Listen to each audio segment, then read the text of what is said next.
protesta sa ginagawa ng ating mga representante, mga taong binoto natin para i-represent tayo, para maging leaders natin, pero anong ginawa nila?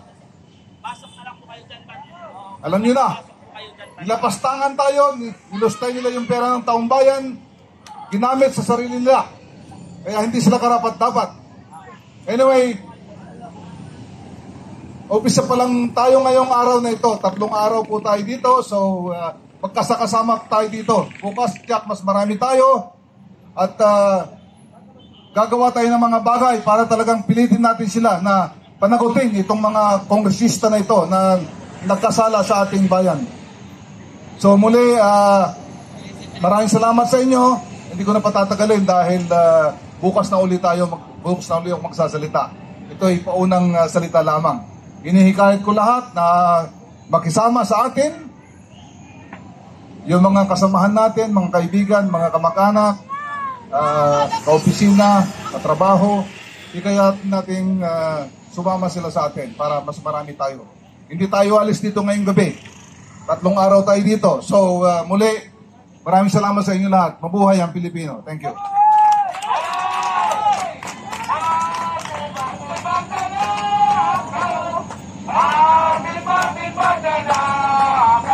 Yes! Magandang gabi ho. Nagbabalik na naman tayo.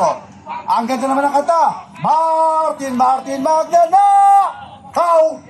Alam nyo mga kababayan, at bakit ho tayo nandito? Ang atin hong layunin ay hindi para manggulo. Hindi po tayo naparito para po tayo ay manira. Tayo po ay narito para ayusin natin ang Pilipinas. Mga kababayan, sawang-sawa na po ang Pilipino.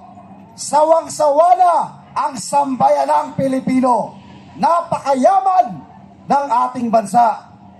Pero ho, iilan lamang ang nagkakamal. Iilan lamang ang yumayaman. Kaya tignan po ninyo, ngayon lang kayo makakakita ng buhaya na naka-aircon pa. Kaya ho, itong ginagawa po natin ito ay hindi po para sa atin, kung hindi sa ating mga kabataan. Sawa na ba kayo sa korupsyon? Hindi ko marinig. Sawa na ba kayo sa korupsyon? Kung sawa na kayo, magtawag na kayo ng inyong kamag-anak. Umpisahan na natin dito. 3 araw po tayo rito. 3 araw ho nating tutuligligin ang mga bingi, mga bulag na mga buhaya sa loob ng Kongreso. Kamakailan lamang po mga kababayan, ibinulgar na ang milyon, bilyong, trilyong piso na atin hong binayad sa ating buwis. May magnanakaw. May magnanakaw talaga umamin Maglalakas ba ng loob ang kontraktor kung walang kasabuat? Maglalakas ba ng loob ang Department of Public Works and Highways kung walang kasabuat na politiko? Nakita na po ninyo kung anong ginawa. Umamin na si Diskaya, magnanakaw siya. Umamin siya na ang kanyang mga kasabuat ay mga Department of Public Works and Highways at mga kongresista. Napanood po ninyo, ginagawa pong tanga ang sambayan ng Pilipino. Bakit? Alam nyo bakit? Binaligtad po nila ang kwento. Ang kwento, mga kababayan, yung taga Department of Public Works and Highways na kung saan umamin lamang ng 2 senador na pagkakatiwalaan na to at ipapasok na natin ito sa WPP, Witness Protection Program. At sino ho yung nasa WPP? walang iba po kung hindi ho Secretary Boying Remulla. Yung nagbanggit ho ng kasangkot ang DPWH at kasangkot ho ang napakaraming kongresista, sinungaling ka. Anong sabi ng Kongreso? Walang kredibilidad to. Sinang-ayunan po yan nung isang senador na uto-uto, ay uto-uto, Soto. Saan ka makakakita na wala na ng kredibilidad mula ho nang nagpalit ng liderato ang Senado? Magpapauto pa ba tayo? Magpapauto tayo kay uto-uto? Ano dapat natin gawin? Kumilos. At itong ginagawa po natin ito, pagkilos, ay legal. Hindi po ito illegal. Sapagkat may permiso po tayo sa Pangulo ng Republika ng Pilipinas. Kahit pumunta tayo sa gitna doon, walang haharang sa atin. Bakit? Sinabi ng Pangulo ng Republika ng Pilipinas, lumabas kayo, sumigaw kayo. Hindi ba? Kaya kahit pumunta tayo doon, wala akong magagawa. Bakit? May basbas kami. At sinabi niya, sumigaw kayo, manawagan kayo, lumabas kayo. Eh, hindi lang ho basta labas. Kailangan ho, isigaw ho natin yung mga buhaya. Yung mga magnanakaw. Sawang-sawa na po tayo. Utang dito, utang doon. Pero ang nakikinabang, iilang politiko. Kaya mga minamahal ko po mga kapatid, sa mga YouTube channel po ninyo, sa mga nakakapanood po, libo-libo, daan-daan na nanonood ngayon sa atin, huwag po nating ipakita ang ating tapang dyan sa ating home platform. Lumabas po lahat ng gustong sumali rito, samahan niyo po kami, para sa inyo po ito, para sa ating lahat. Muli, pagbabalik po ako mamaya ha. Pagbabalik po ako mamaya. At again, isang sigaw ka. Martin, Martin Magnanakaw. Martin, Martin Magnanakaw. Martin, Martin Magnanakaw. Magnanakaw si Martin. Mamaya ho, i-reveal ho natin mamaya sa akin dito, ang bisibis. Ganyan lang naman ang ginagawa nila, gagastos lang, nagkabalang bayan, at maghari-harihan sa kanyang posisyon. Hindi sila nararapat maglingkod sa ating bayan. Paghahayaan natin to at hindi tayo nagkaisa. Anong klaseng Pilipino ka? Anong klaseng Pilipino ka? Hindi ka tunay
naramdaman ang kakapal ng mga mukha ninyo. Hindi kayo Pilipino! Wala kayong kwentang Pilipino! Pag hindi kayo nakikisa sa amin, ang tunay na Pilipino, may malasakit sa kapwa Pilipino, nakikialam sa maling gawain ng mga buwayan na nasa Kongreso, nakikiisa sa pinaglalaban para yung mga buwayan na yan hindi magpatuloy magdakaw ng kaban ng bayan. Saan ba tayo makakita na ang mga magnanakaw ngayon ang kakapal ng mukha? Sinasabi nila, mag-iimbestiga sila. Punyeta kayo! Mag-iimbestiga kayo nga magnanakaw! Anong klaseng Pilipino ka? Pinagtatawanan tayo ng ibang lahi! Punyeta kayo! Ang kapal ng mukha nyo, Congress! Kung hindi nyo matugunan ang mga hinangain ng taong bayan, umalis na kayo! Huwag nyo hayaan na ang taong bayan mismo ang bubuhat kung saang opisina kayo nakaupo para ipakita na namin na hindi kayo karapat-dapat sa bawat posisyon. Puro kayo kurap, puro kayo pagkasta, puro makasarili ang inyong hangarin. Hindi nyo pinaglilingkuran ang bansa. Niyurakan mo ang karapatan naming mga Pilipino. Ang kahihiyan na hindi pwedeng burahin sa mundo. Sobrang hiyang-hiya kami dahil di katulad yung Pilipino magnanakaw ang gagawin na mukha. Nakakahiya! Hindi kayo mga Pilipino! Mga kwago kayo! Mga buwaya kayo! Mga hayop kayo! Utak-hipon kayo!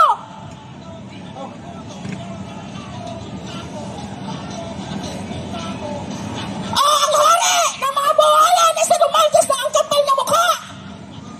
Pinsan niya! Kung tunay na may malasakit si BBM sa taong bayan, ultimatum! Ultimatum! Tanggalin niya dahil siya ay Pangulo. Kung tunay siyang Pangulo. Itong sabi ko, sana nakalikom na ba ng pera para magpagamot ko, no?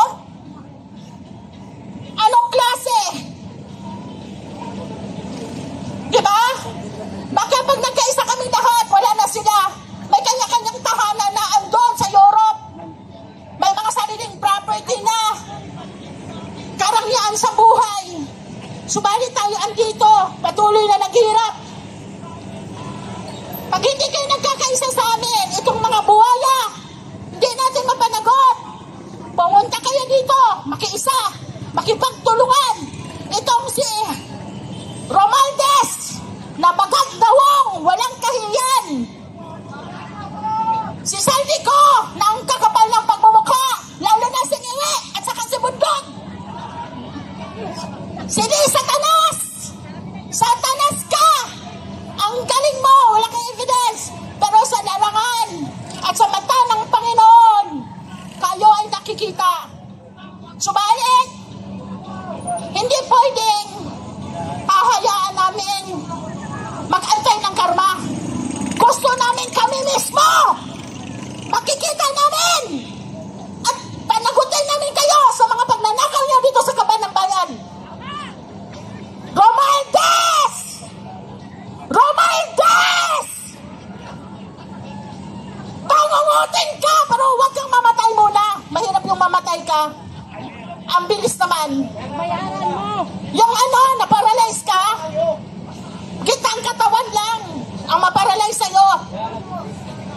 Yung lahat na kaparusahan, makikita namin sa'yo. Yung tunay na kaparusahan. Saldico, bakla ka! Umalis ka, mag-isa mo! At may stipnik ka? Huwag kaming ganon. Huwag nyo kaming ganon. Dahil bawat galaw nyo, nakikita namin. Kami ay nagngingit-ngit sa galit. Kaya ako nandito ngayon upang magsalita. Dahil ginawa nyo kaming tanga. Ginawa nyo kaming bobo. Pag nanakaw sa kapal ng bayan, sobra-sobra na.